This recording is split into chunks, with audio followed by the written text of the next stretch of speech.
Ay, so tapos na po kami dito sa Domino's Flevet. So ngayon pupunta kami sa Gethsemane kung saan umiyak si Jesus. At makikita din doon natin yung olive tree. O diba? So ayan. Ayan, maglalakad po kami. So ang layo ng nilakad po namin. Alright, see you!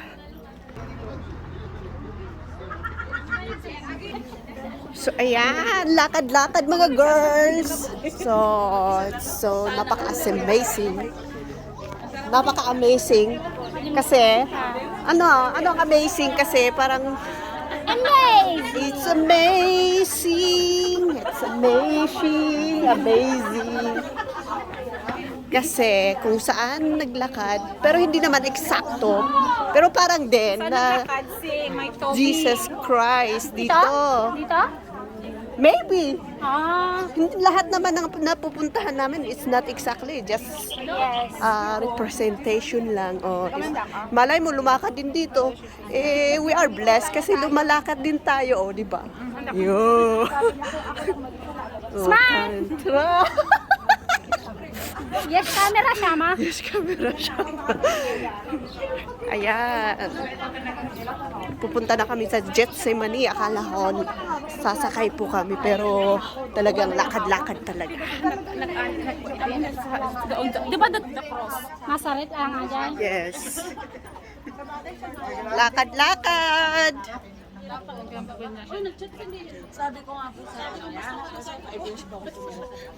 Ayan, so watch and pray that you may not enter into temptation. With Jesus praise Him, Father. Sige ulit, hipuin niyo.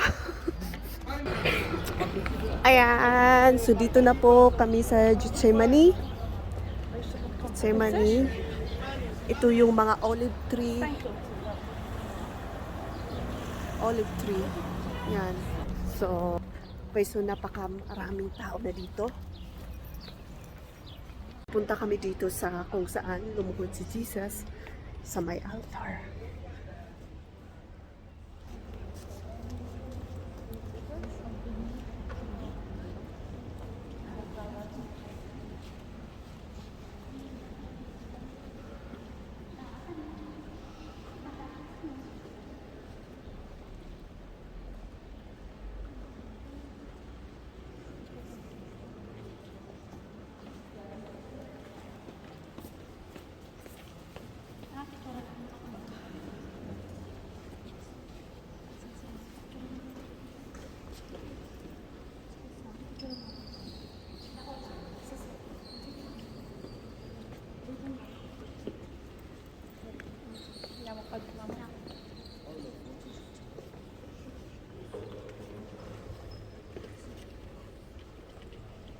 Correcto.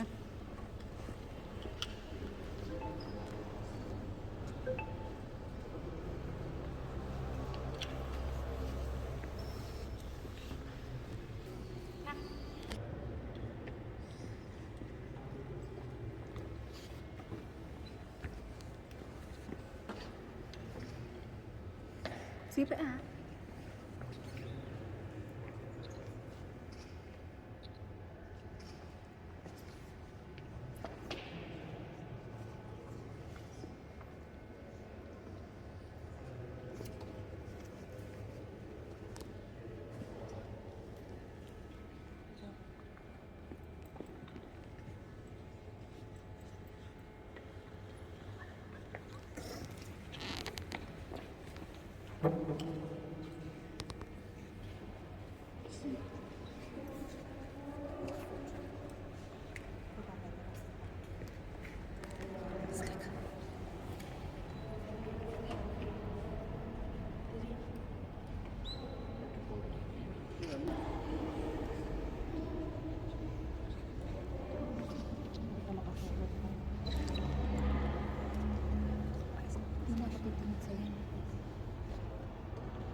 Go back to photo.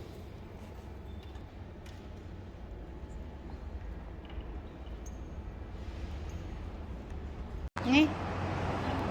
Dito kami sa Gethsemane, so makikita naman natin dito yung Golden Gate. So,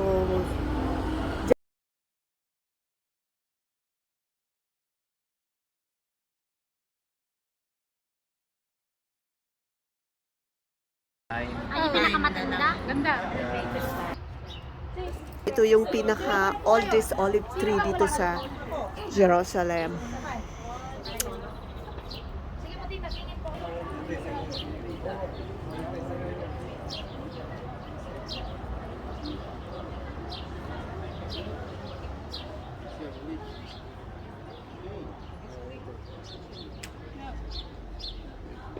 Interesa dejarlo original, conservarlo máximo original y lo que no se saca. Ano? Natulog? Nag-pray? Ayan, Kaya? si Jesus No.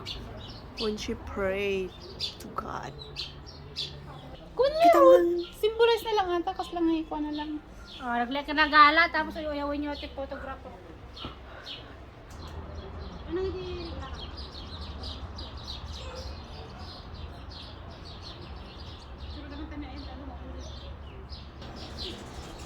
Oh. Teka lang, amin One. ayan, ito yung mga olive tree na nasabi ko kanina. So, kung gaano kalaki yung tree, ganon din katagal ang kanyang buhay. O, di ba? Kung malaki siya, matagal. Kung maliit, hindi matagal. Sabay ganon. Oh, di ba? Dito matatagpuan yung oldest tree, olive tree, old olive tree. Sino kayo? So doon na po tayo. Prank lang yun kay Miss Dayan.